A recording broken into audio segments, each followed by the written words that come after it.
മക്കൾക്ക് പേരിടാൻ കിടന്ന് നെട്ടോട്ടമോടുമ്പോ ഒരു പെണ്ണ് ഗർഭിണിയായി കഴിയുമ്പോൾ തന്നെ എന്റെ കുഞ്ഞിനെന്ത് പേരിടണമെന്ന് ചിന്തിക്കുന്നവരുണ്ടല്ലോ.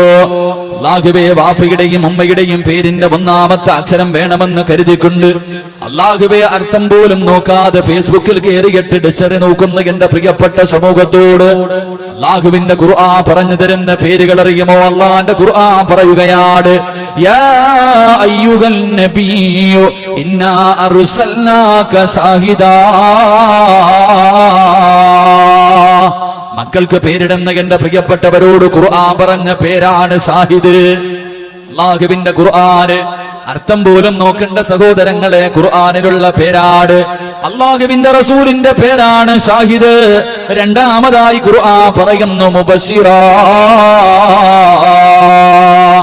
അല്ലാഹുവിന്റെ പ്രവാചകന്റെ പേരാണ് മുബശ്ശിർ. മൂന്നാമത് പറയുന്നു നദീർ. നാലാമതായിട്ട് അല്ലാഹുവിന്റെ ഖുർആൻ പറയുന്നു ദാഴി. അല്ലാഹുവിന്റെ ഖുർആൻ പറഞ്ഞ പേരാണ്.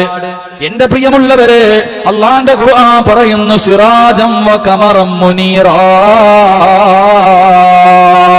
സിറാജ് എന്ന് പറയുന്നത് ഖുർആൻ പറഞ്ഞ പേരാണ്. ഖമർ എന്ന് പറയുന്നത് ഖുർആൻ പറഞ്ഞ പേരാണ്. മുനീർ എന്ന് പറയുന്നത് ഖുർആൻ പറഞ്ഞ പേരാണ്. മക്കൾക്ക് പേരിടാൻ പരിശ്രമിക്കുന്ന എന്റെ പ്രിയപ്പെട്ടവരെ, ഖുർആൻ പറഞ്ഞ പേരാണ്. ഈ പറഞ്ഞ പേരുകളിൽ ഒരു പേര് കാണാ, മുബസ്സിറം വ നദീറാ. അല്ലാഹുവിന്റെ പ്രവാചകന്റെ പേരായിരുന്നു മുന്നറിയിപ്പുകാരന്, താക്കീത് നൽകുന്ന മനുഷ്യന്. എന്റെ പ്രിയമുള്ളവരെ, അല്ലാഹുവിന്റെ പ്രവാചകൻ നമുക്ക് താക്കീത് തന്ന ആളാണ്.